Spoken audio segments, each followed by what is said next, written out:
Hi everybody, this is Phil from Expertise Recruitment. Welcome to our Agile West Midlands group. This is the meetup event that happened in October 2020 with Louise Elliott as our talker about punishment-driven development. Enjoy. So my name's Louise Elliott. I work at HMCTS. I have a long background in software development, 20 years a developer and solution architect, and around the last 8-9 years I've been working in the management of software solutions instead. As I mentioned to some of you guys earlier, I'm actually down in Birmingham on Tuesday, and that's because it's the opening day of our new digital hub in Birmingham, which is great if we were outside of COVID time. So it's an unusual time to open a brand new site, but there we are.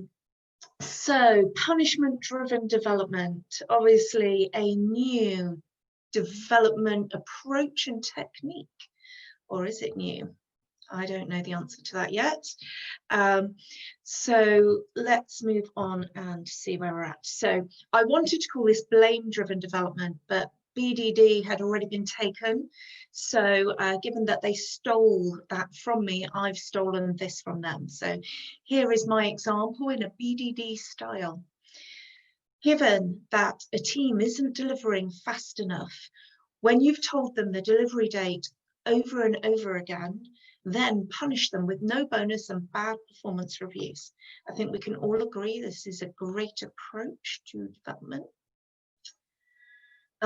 Now, really, I should admit at this stage that this is really just a form of therapy for me. So I'm going to share with you lots of stories from throughout my time in the software industry and just get out there all of these bad experiences that I've had. So thank you in advance for that. Anyone wants to offer me some free therapy afterwards, I would also appreciate that.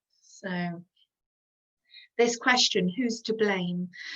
I joined one organisation and on my first day, I heard the who's to blame around some of this, around a question in this area.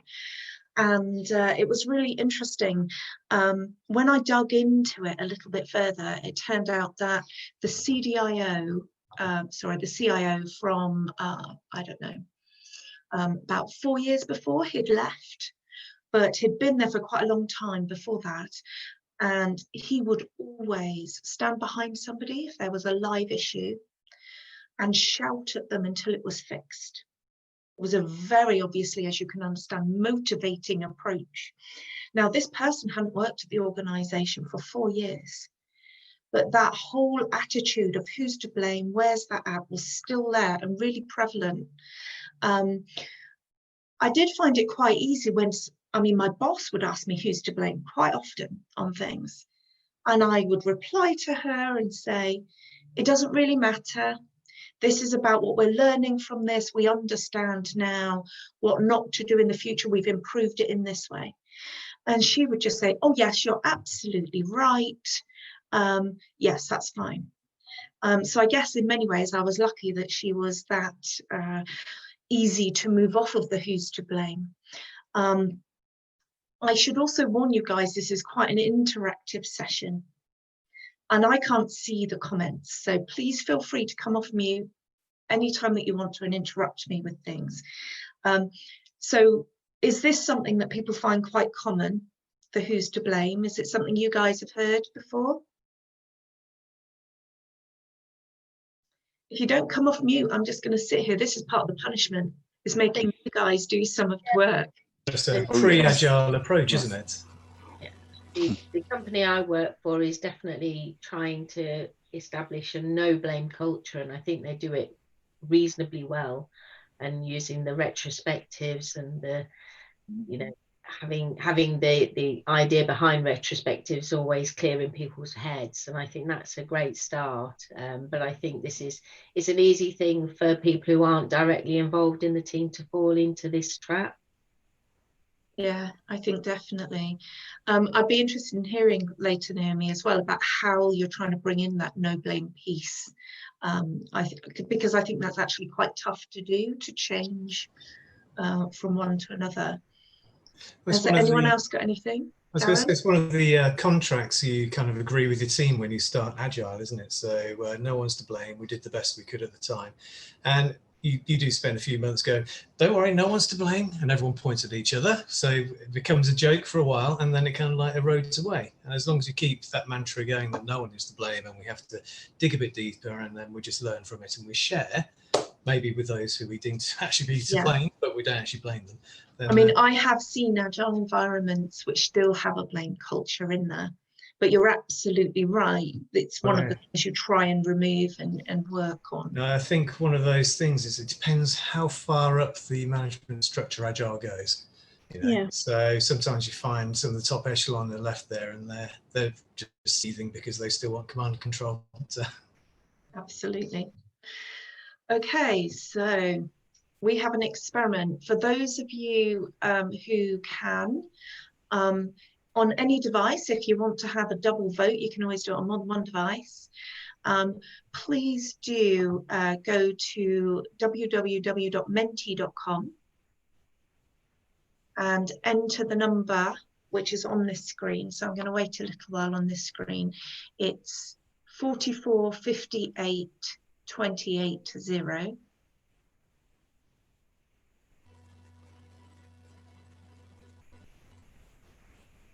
So I'm just going to give you the code again. It will be displayed a little later at the top of some of the screens as well. So it's 4458 280. And the reason that I'm asking you to do that is I'm going to have 5 questions that I'm asking you throughout this presentation.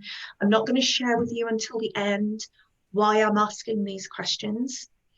But they will all have a twofold answer. One is, how blameworthy is one of the people in the scenario that I give you, and the other is, how much punishment do they deserve? So if I give you the first example, scenario 1, John is at a football game when he sees another fan called Steve wearing a scarf supporting the opposing team. John tells Steve to take the scarf off. Steve refuses and John hits him in the face. Okay, so I'm going to ask you from 1 to 9, where 9 is the most blameworthy that John can be for this behaviour, and 1 is the least, not to blame at all, to completely blaming John. How much to blame is John? Sorry to interrupt. I've got scenario 2 up on the screen. It'll change in a second. Oh, sorry. That's all right. You're getting an early view of scenario 2. It does knock about slightly. When I go on to the next slide, it will move. So don't vote yet. So how blameworthy is he, where 9 is the most? And also, how much punishment does he deserve, where 9 is the most possible punishment? So if you believe in corporal punishment, that's the death penalty, and if you don't, it's life in prison, through to no punishment at all, which is at the 1 level. So you can vote in the middle. So if I go on to this slide, hopefully it will move you to scenario 1 on Menti. Move me. Great. So if you accept that move and go and do your votes, you'll see them coming up on the screen. And where it says 1 with a line, that's the average of everybody.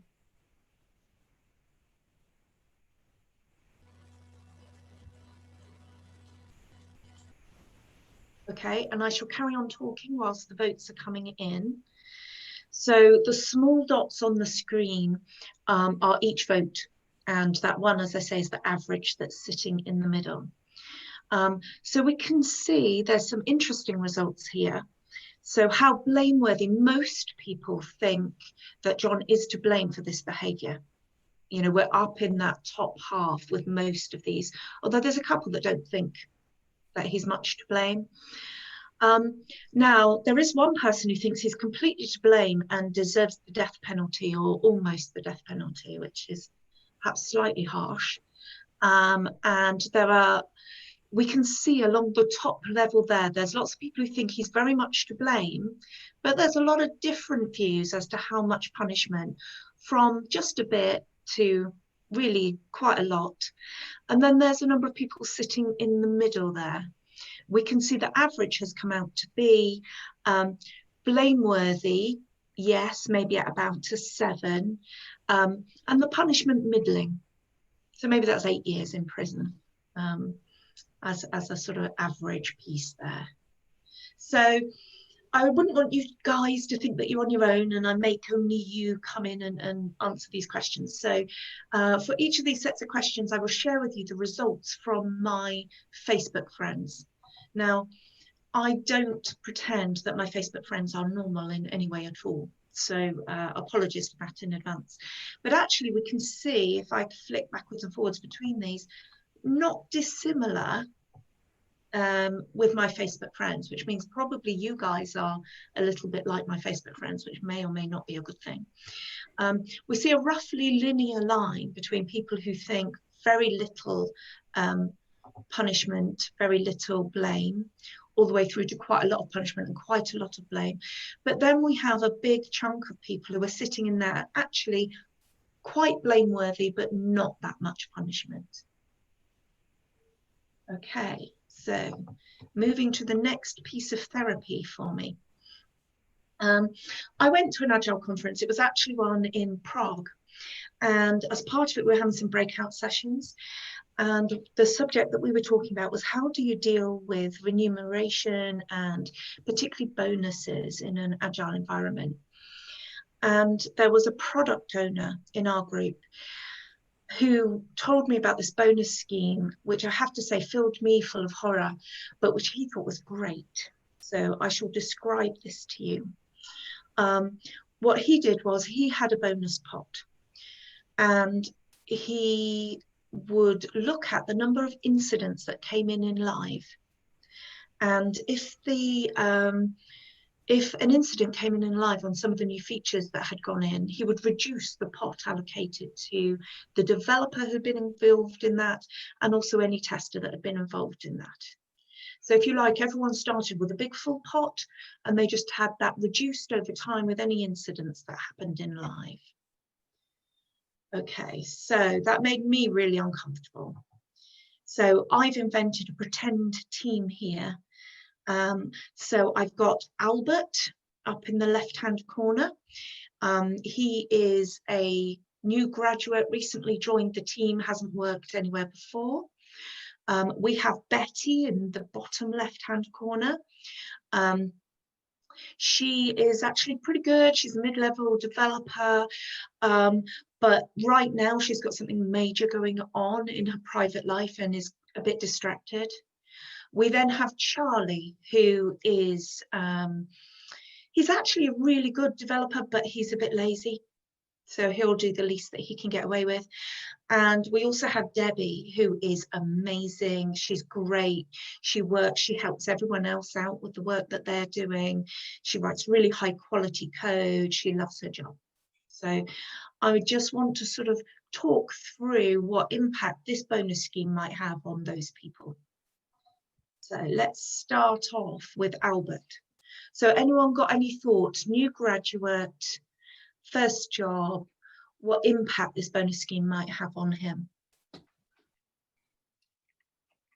Any setting of boundaries at this point will be defining for where he starts off from. So this will be how he'll understand things. Sounds like under this scheme, he needs to not make mistakes. Yes.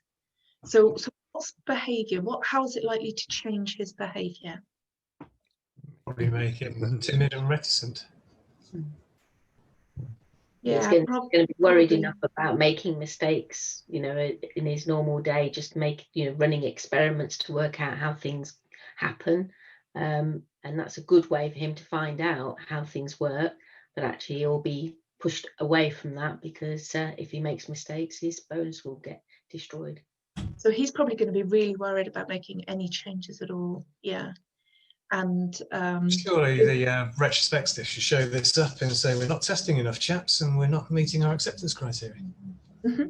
So he should be supported by the whole team going through this process. He should absolutely be supported by the whole team, but bear in mind this is a personal bonus.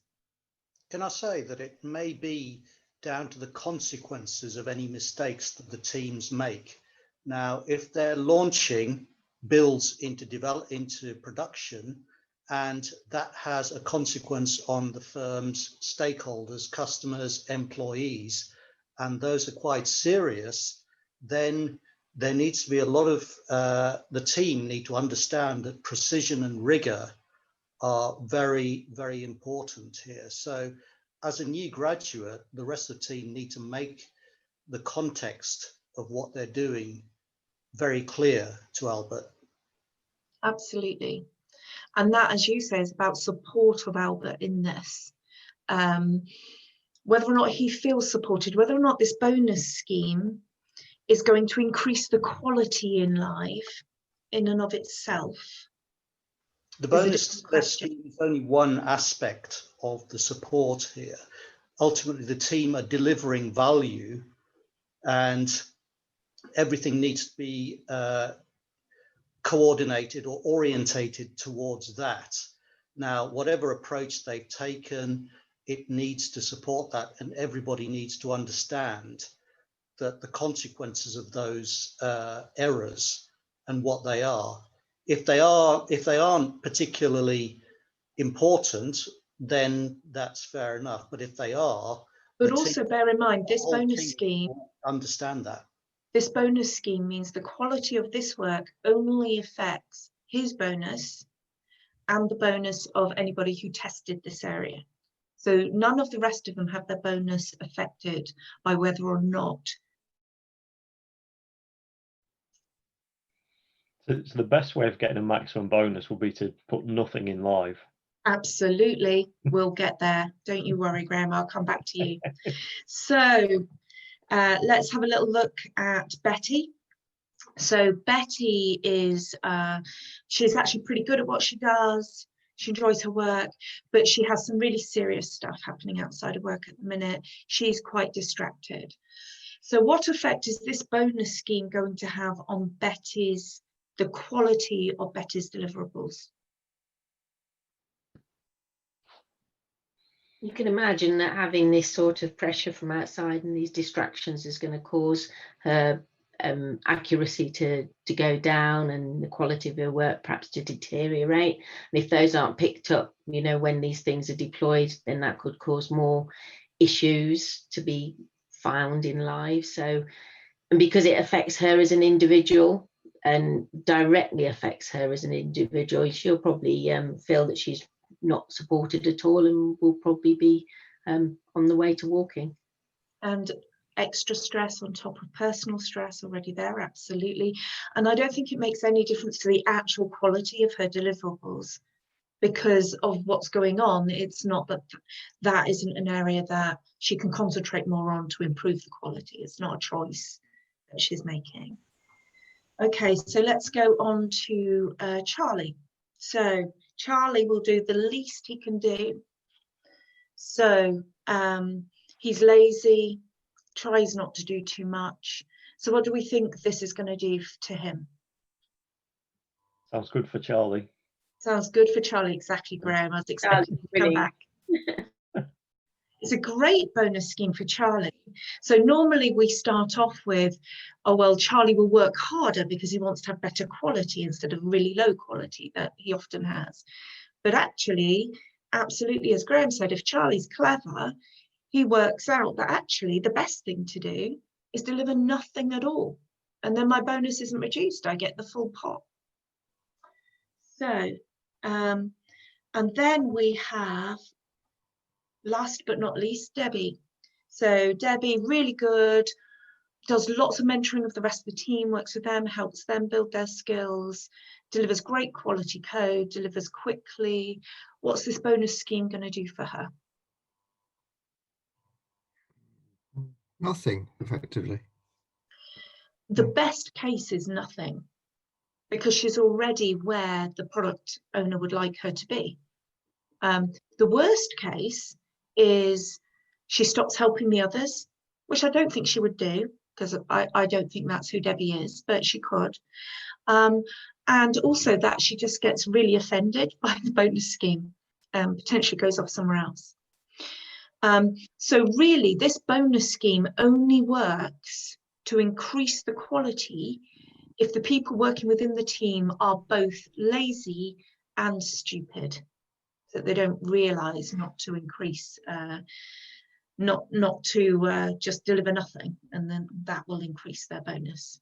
So yes, a bonus scheme, and I would argue this is supposed to be a beneficial thing. This bonus is meant to be a reward, but in reality, this whole thing is a punishment technique. Okay, so why do we punish people? Feels good. Feels good. What else have we got? Let's move on from Graham quickly. I guess it creates at least the idea that, or the hope that you'd be more productive as a result. Okay, so in the hope it will change the behaviour of the person you've punished in some way, in a more positive way. Sets an Anyone example else? to the others. Okay, yep, set an You could example to also- others. It can also be a deflection technique. So I was supposed to be supervising, but it's his fault kind of thing. Ah, Yeah, that's what I was going to say. It could be a mechanism to divert the blame away from yourself. oh, look at you guys.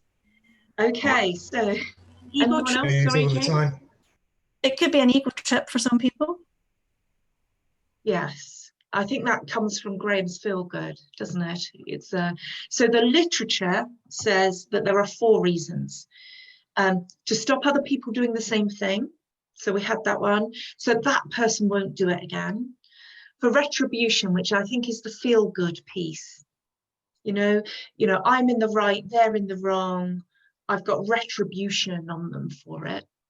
And also to compensate the victim. Obviously, within a development software delivery environment, that last one is unlikely to be the reason.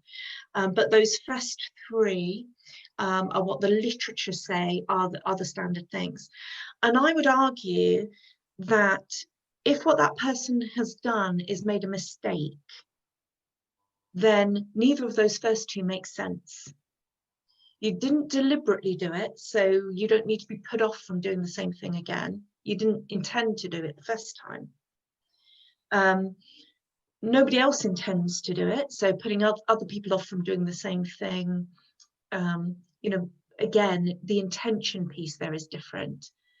But does it feel good for the manager that does that? Do they feel they're in the right? These other people are in the wrong? I think the vast majority of the time in a work environment, retribution is probably the primary reason that punishment actually happens, even if we tell ourselves it's for the other reasons. Yeah, I guess it depends how bad the problem was. So sometimes it comes down from the CEO all the way through, and everyone wants to pass the buck and punishment up and down the line. But no, absolutely, that can happen. But how bad it is doesn't make a difference as to whether it was a mistake or not. If somebody made a mistake, punishing them isn't actually going to stop it happening again. I was talking about the retribution theme, really. Yeah, the retribution. You've made me feel bad. I'm going to make you feel bad because I've had to take it from up there. You're getting it down there. Oh, totally, completely. And that's why I think of the majority of what we see is retribution and I don't think people admit it to themselves who are doing it, but most of the time it is. So we're on to scenario 2. I will read it out to you and then I'll move to the slide, which means it will move it on for you in the voting. So John and Steve, they've made it up after their little fightette at the football, and they're hunting in the woods. Now, despite the fact that John is following all of the safety rules, his shotgun misfires, accidentally hitting Steve in the side, and Steve dies before John can fetch help. Okay. So if you go back onto Menti, I can see some of you have already voted, maybe earlier when it was on to, apologies for that. So one of the questions is, how blameworthy is John? How much to blame is he for this? And how much punishment does he deserve? So we can see some of the early ones. we're getting not a lot of blame, not a lot of punishment, with some outliers. So we've got a few people up there, more blame, more punishment. Okay, interesting. And as we work our way through, and I will flick back to this to see if there's any more answers in a minute, let's have a little look and see what my Facebook friends said. So interestingly, a linear line with most people down in that not a lot to blame, not a lot of punishment space. So if we flick back, not too dissimilar. We've got a few outliers that are saying quite a lot to blame, not a lot of punishment, or actually not very much to blame, but quite a lot of punishment, which I can understand. And we have one person there who has said, I'm guessing a 6 or a 7 around the level of punishment, the level of blameworthiness there, both at that sort of level. Now, interestingly, if we flip back to my Facebook friends, we can see that I've got 1 or 2 people that are up in that far, complete punishment, completely blameworthy. Now, I did this in a totally anonymous way when I asked my Facebook friends to fill this in. And they, but I did allow them to leave comments if they wanted to. So I did have a comment on this one saying, who obviously came from a hunter, where they said if he was following all the rules, he wouldn't have been pointing his gun at them in the first place. So hence, I suspect that's one of the reasons that we've got this completely to blame, completely high level of punishment piece in there. Okay. So some more therapy for me. I joined one organisation where I was responsible for a number of teams. And in one of those teams, we had an odd man out. One of the developers, nobody wanted to work with him. They didn't like working with him. He knew that. It wasn't a very happy team. The things they didn't like was he didn't stick to any of the team decisions.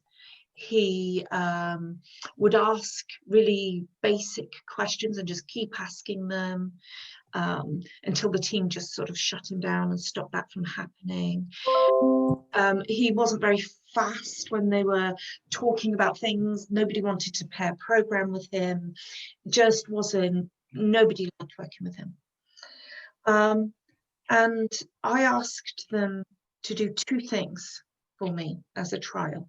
So one was, don't stop him asking his questions.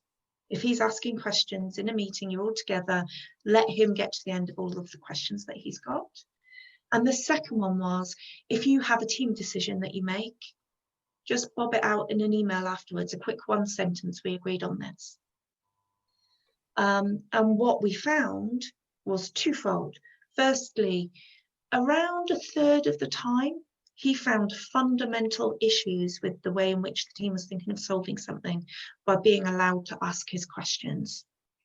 And also, after they started to send out those decisions in a really quick email afterwards, he stuck to each and every single decision.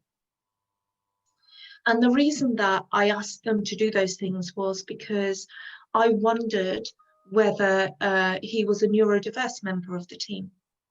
My husband is very, very clear that a verbal agreement for him doesn't really mean anything. He needs to see it in writing to understand that it's real. To the point of, we have now between us come up with a little phrase, which is that a commitment? So if we're having a conversation and he says he'll do something, I will say to him, is that a commitment? And he understands that means, would you write this down? And we have now found that translation so that we can get to a place where I can understand whether or not he's actually saying yes, and improves our communication.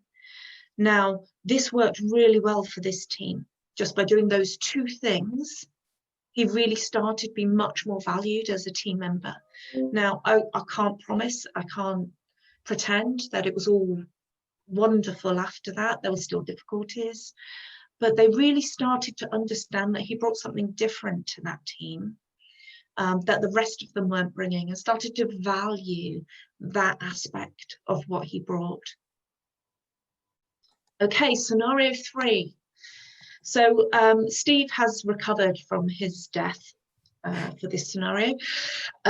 So John, he drives a security van, which primarily has money in it. Steve, obviously a little bit upset by the hunting incident, kidnaps John's daughter, and he threatens to kill her if John doesn't give him the money. So John gives him the money from the van, and his daughter's returned safely. Now, the thing to be careful of here is we are talking about John's blameworthiness in this next question, not Steve's. So Steve kidnapped John's daughter. So how much to blame is John for giving Steve the money? And how much punishment does he deserve?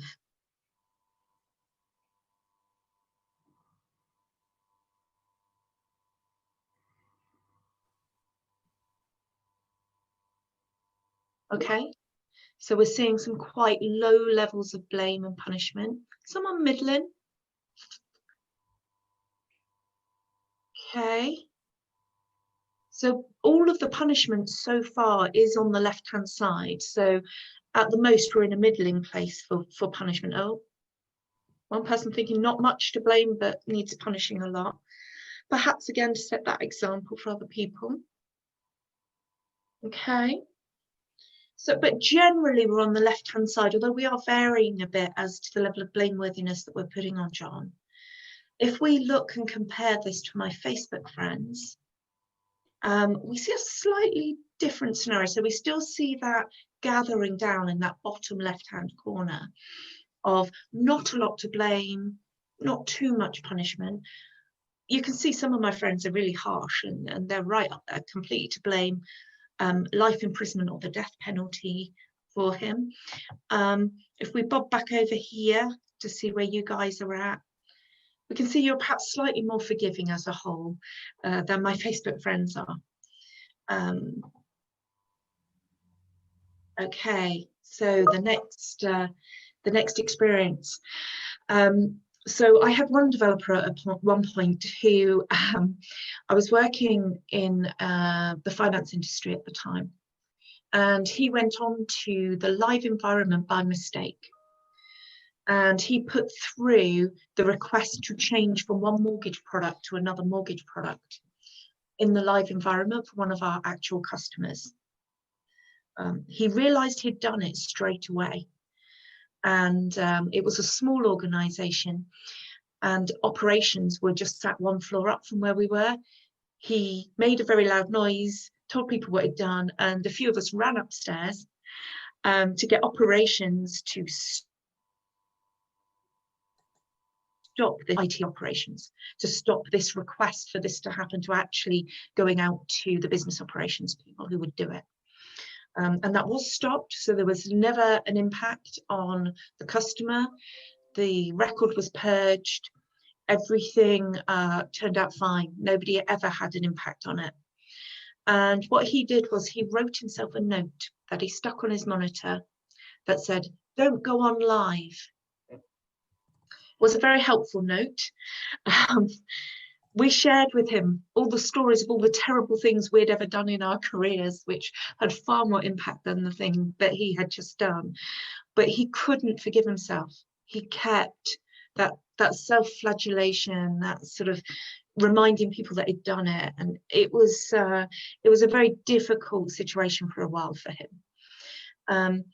Now, in reality, the problem wasn't his. The problem was systematic. Live looked exactly the same as the test environment that he was aiming to be on. That was one problem. Secondly, the logon details that were used in that test environment were real people's logon details. That's the second problem. And the third problem was the data that was in that test environment was live data. So those last two sort of go together. And what we actually did was address those issues to try and stop this from happening again, rather than actually blame him as something that he had done. But he still self-blamed, and I think quite a lot of us do this. Okay, so it's not really an agile and lean talk unless we have a Japanese word in it. So we have Hansai, which is very much about knowing yourself, and thinking through yourself and what will work for you from a motivation point of view.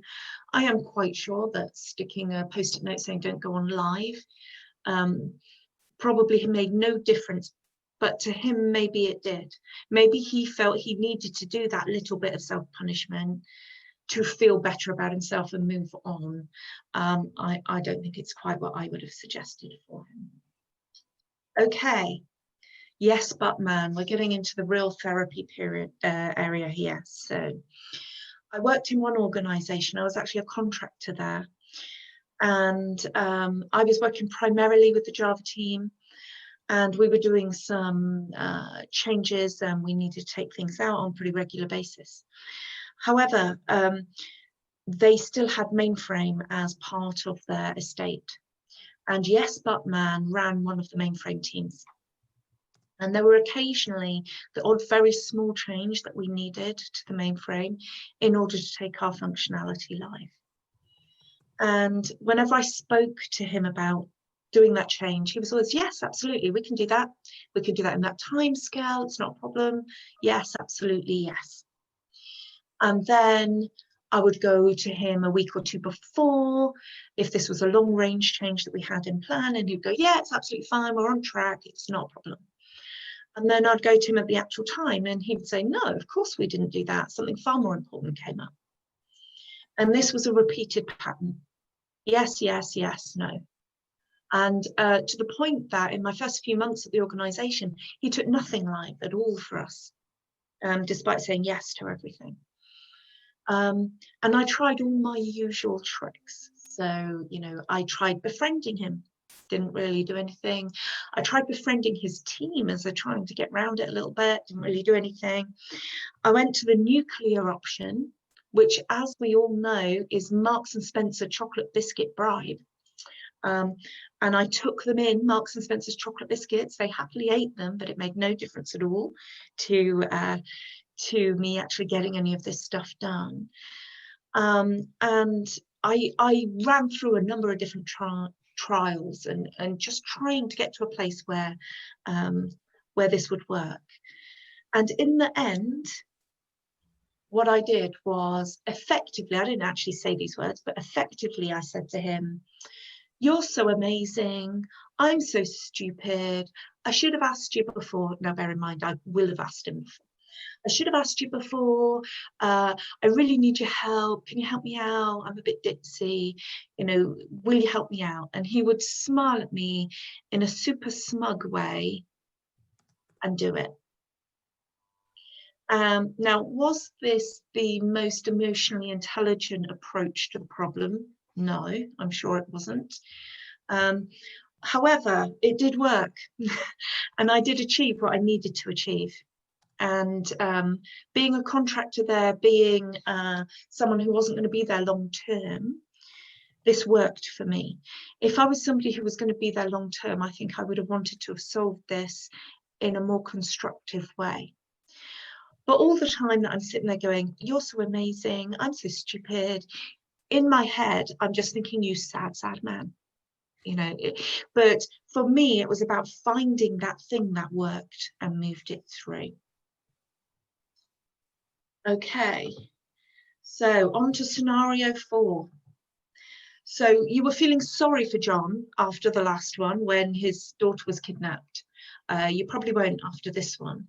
So he planned to kill his mother for the inheritance.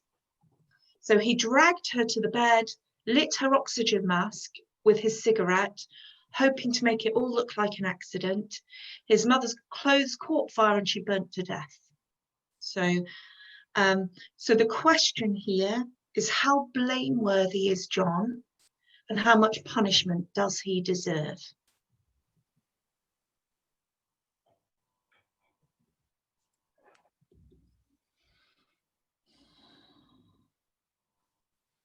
Okay, lots of you in a very, very similar area there.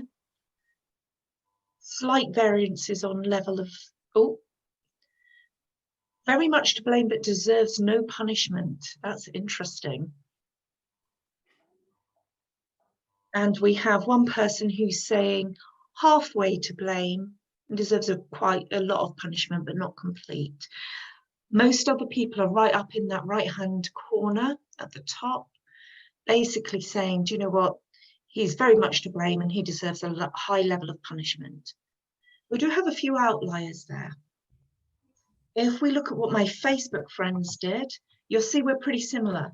So most people up in that right-hand corner with some outliers and some people a bit more middling.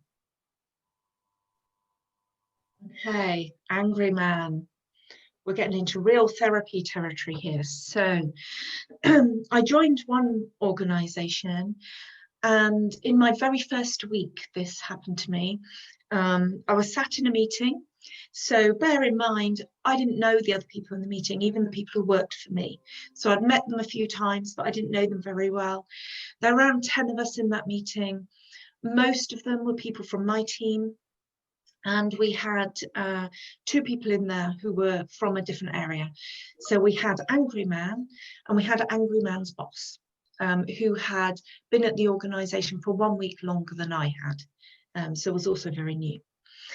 And Angry Man didn't start off angry. We'd had a conversation a day or 2 before around something he wanted from my area, and it was around a process rather than a requirement for a software piece. So he wanted something around a process, and I had told him we'll have a think on it and we'll come back to you. So this was us coming back to him on what we thought we might put forward as an answer. And so we sat in that meeting. I started to talk about what we were thinking about, and he started to get really angry. So to the point of he was visibly shaking, his face had gone red, his fists were clenched on the table. When he did say something, he was really clenched as he said it. He didn't shout, he didn't say anything unacceptable, nothing like that, but he was visibly incredibly angry. Now, normally I'm pretty good at understanding how people might take things, or understanding when I see a response that actually they haven't responded well to X or to Y, and ideally sort of helping that out. I had no idea what I was talking about. I didn't think was contentious. And I just didn't know what to do. I didn't know the people in the room. I didn't know him. And so I did I don't know if it was a good thing or a bad thing, but I just carried on as if he wasn't angry, because I just didn't know what to do. And he ended up at some point just saying, I need to go now, and he left the room. And I'm sat there with this group of people who I really don't know. And I just turned to them and said, can anyone tell me what he was upset about? Because I honestly wanted to know, and people went, absolutely no idea. So that made me feel slightly better that I wasn't just being completely obtuse about it. And I went back to my desk and I was thinking about, well, what do I do about this? And I stood back and I said, you know, at the end of the day, I'm a very self-sufficient person. So I'm quite internally referenced. So in fact, let me ask you guys a question quickly. If I was going to ask you, are you good at your job? What sort of answer would you give me? You know, or was that last thing you delivered, was that great? How would you know? So it's not was it or wasn't it? How would you know whether it was great or it wasn't?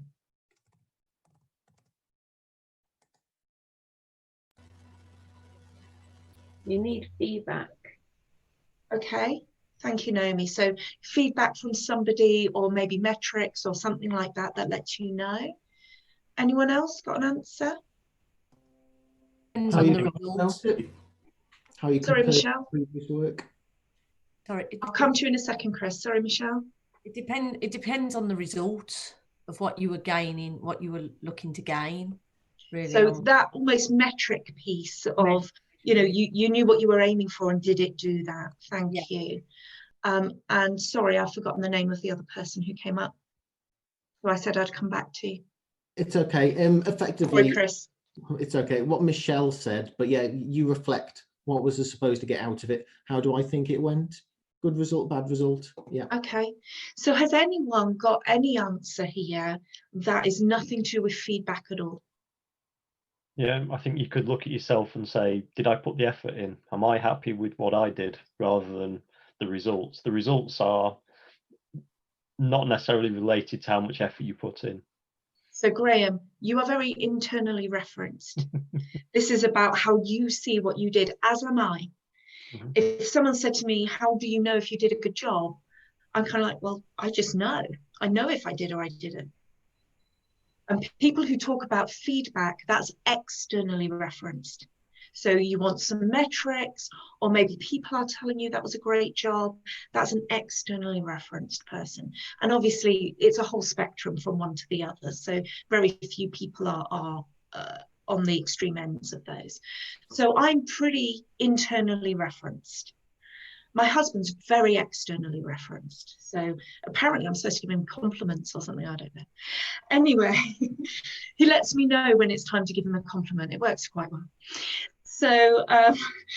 So because I'm very internally referenced, this behavior didn't actually impact me overly, because I knew I was trying to do the right thing.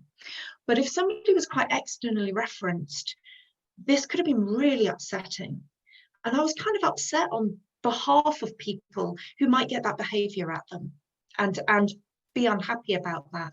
And I kind of got, this behavior is actually quite unacceptable. He didn't say anything unacceptable, but it was uncomfortable and it was unacceptable. And a tiny bit of me wanted to go and complain about it. And what I did was I just stood back from this situation and said, what do I want to get out of this? And I went, do you know what? What I want is a good working relationship. That's actually what I want out of this. And I do the same thing. I'm doing lots of husband-wife stories here. Sorry, guys. I told you it was therapy, didn't I? But I had, as an example, if I feel a really strong negative emotion in the workplace or outside, I use that as a signal to myself to say, I need to stand back here and just think a little bit before I react. So as a personal example, I remember one incident. I got in my car with my husband. We currently only have one car between us, but at that point we had two cars. It was my car, got in, and it was set up for him and not for me. And he was getting in the passenger side, and I was just really annoyed. And I just wanted to snap because we were in a hurry and I had to adjust everything. And then I kind of pulled myself back from it and realized the reason it was set up like that was because he had offered to drive me home the night before from something where I was meant to be driving. And it wasn't reasonable at all to be annoyed at him about that. And I was able, just by realizing that, to just let it go completely. So I wasn't even annoyed anymore. It wasn't that I chose not to react. I also just completely was able to let go of that feeling. And I apply that in the workplace as well. So in this scenario, I use that as a signal to stand back, ask, what do I actually want out of this? I want a good working relationship.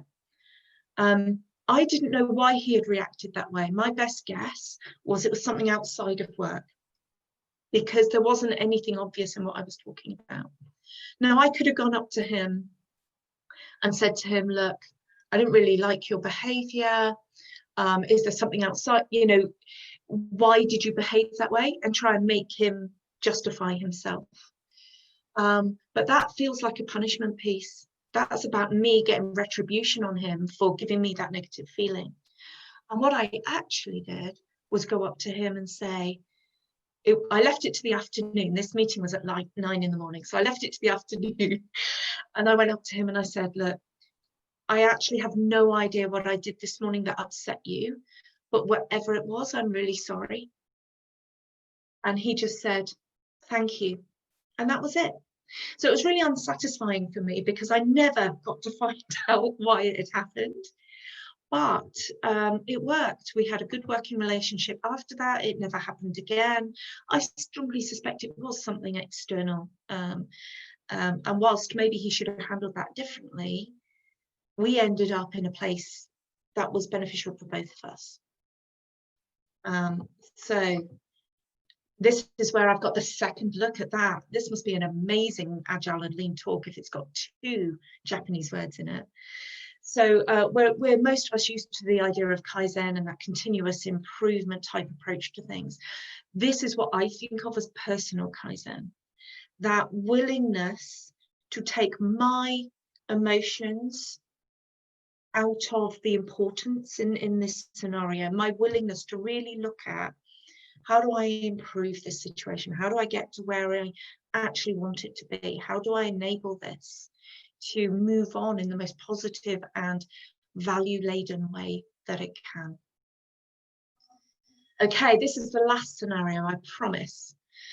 So John and Steve have made up after all of the things that happened, and they're friends, but they are a bit competitive with each other. So one day they're playing tennis and Steve is just winning, you know, it's just his day. He's just on with this skill. And he's defeated John 2 games in a row. And in frustration, John returns the ball particularly hard and he hits Steve in the eye with it. So, same set of questions as ever. What's the level of blameworthiness? Sorry, ignore the impact and effort that's on here. Blameworthiness is impact, and the level of punishment he deserves, which is effort.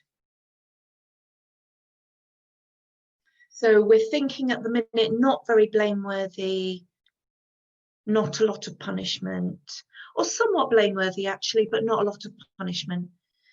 No one's giving him the death penalty yet, although it looks like he's in prison for 10 years there.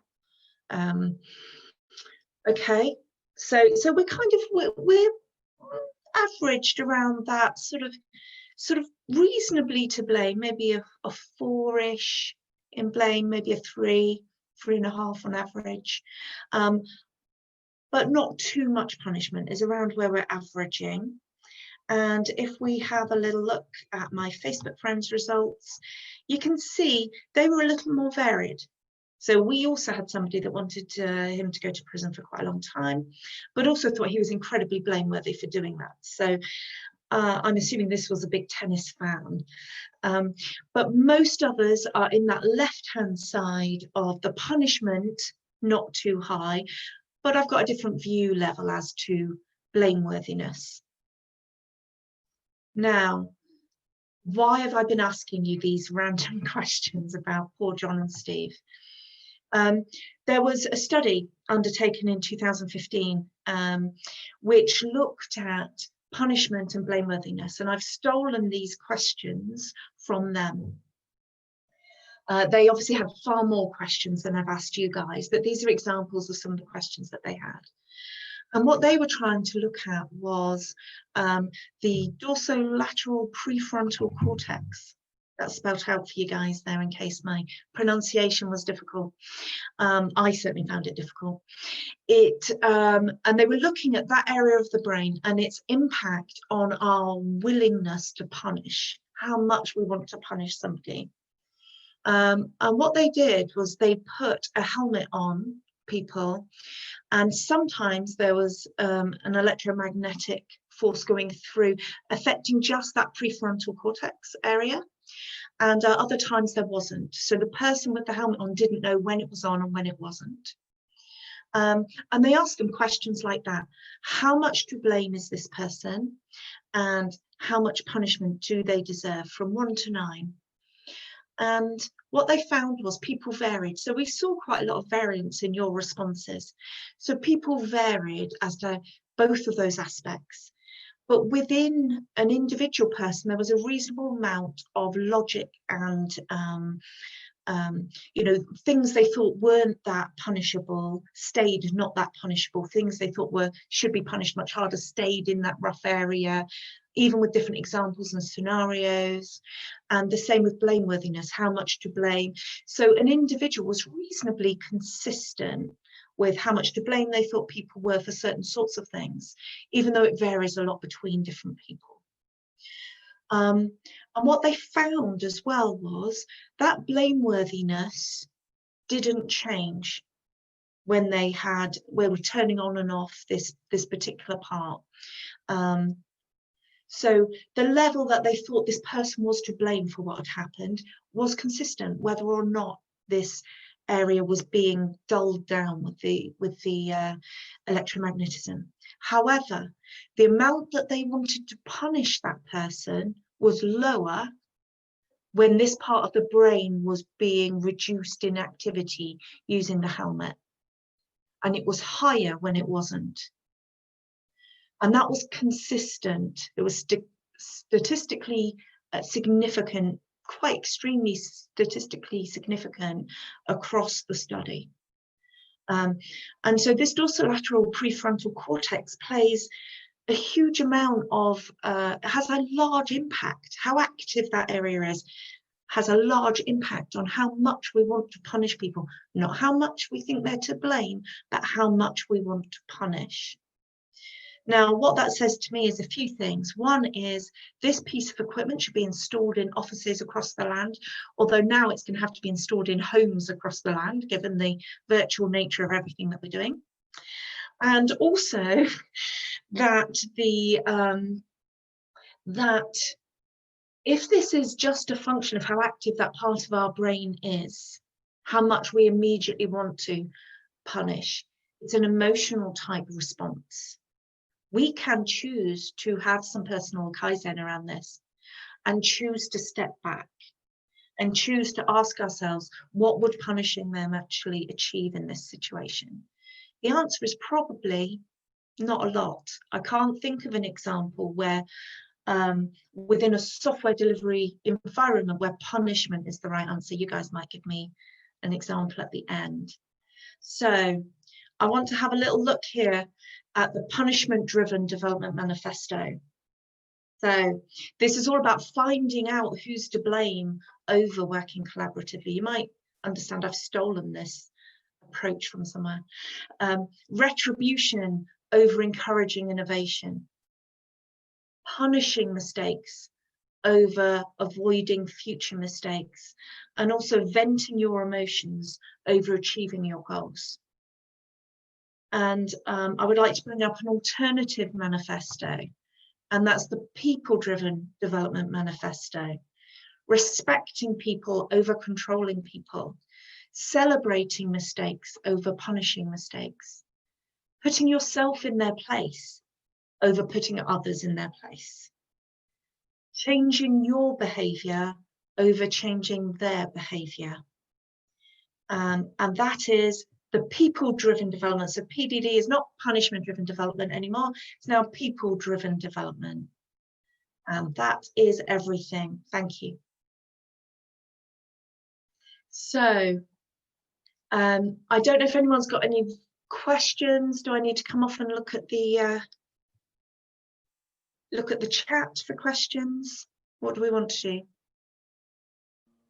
I don't know, I guess I got one question I'll throw out there. So I get the examples that I saw, they're very what's the word, one-step examples, whereas I guess I'm certainly in situations where while the collaborative, caring, respectful approach is always at least the first 4, 5, 6 steps.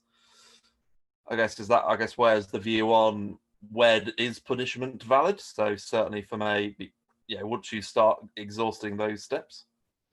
So for me, punishment is only the right approach, in inverted commas, when it's deliberate.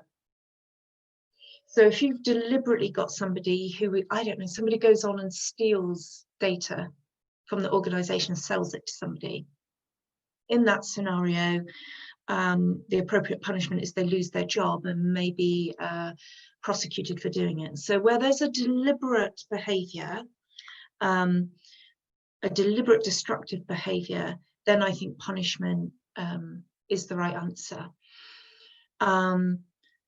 Where it's not deliberate, then I don't think punishment is ever the right answer. That's my personal view on it. Working with people to change their behaviour. So some people might view some things as punishment, but it's where it's coming from.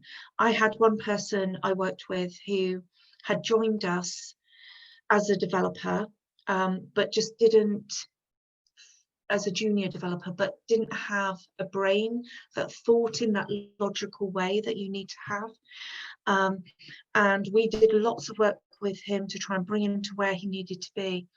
And he just wasn't capable of doing it.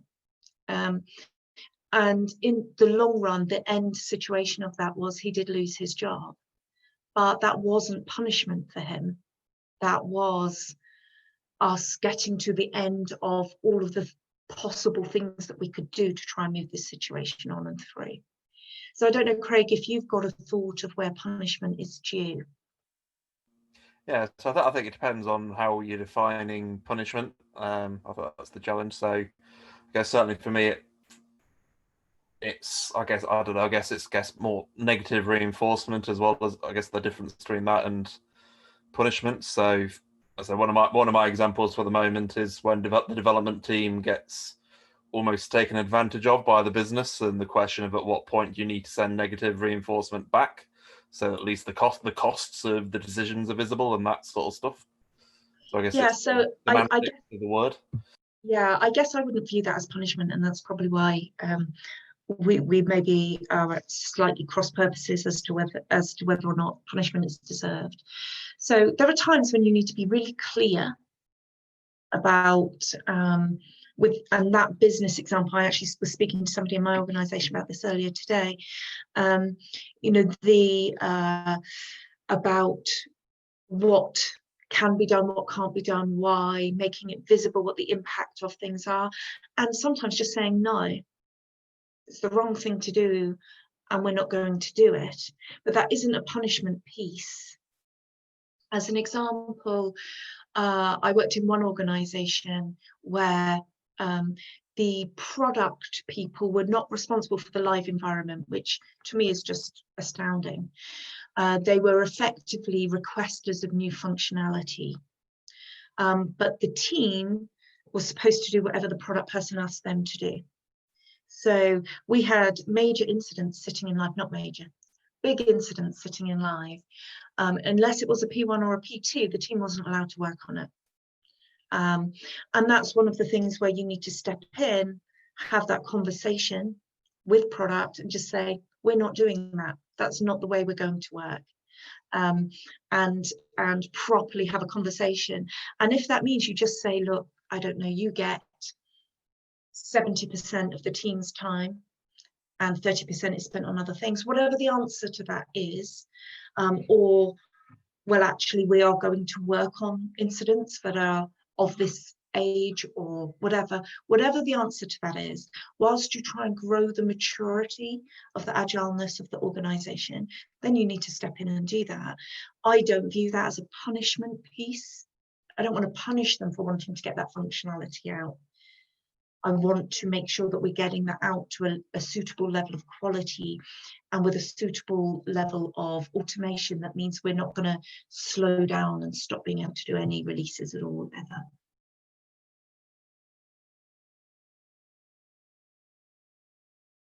Cool. Yep. Anyone else? I'll stop sharing my screen now and then I can... Could I ask, what did you mean by celebrating mistakes? Ooh, I think that's really important. So I mean celebrating them. So if I give that example again of the guy who was doing the self-punishment, where he'd done something in the live environment, what that meant was we now knew more than we knew before. We now knew that this was a potential place that we could get things wrong and cause bad experience for our customers. And that meant we could address it. And that's what I mean by that, celebrating. And I take it more than just accepting, because actually it's really positive. The fact he made that mistake made it better, and improved our environment, improved everything. And I do use the word celebrate. There are some organisations that give prizes for these things, but positive prizes. I've never gone quite that far. But I also, at the same organisation that self-punishment piece happened, I spoke a lot about mistakes. When I went there, it was completely unacceptable to admit you'd ever made a mistake. It was just culturally, it was the same organisation where that blame culture was in place, and obviously they're related. And I just spent lots of time talking about all the mistakes that I'd made. I just talked really openly about all the mistakes that I'd made in my career at any opportunity. They must have thought I was atrocious when I first went there, because I was just going, "Oh, I'm really bad. I've done this and I've done that." But it started because in that organisation, I was in the hierarchy, and it was quite a hierarchical organisation. Seeing somebody in the hierarchy talking like that made a real difference to the culture of that part of the organisation, which was great.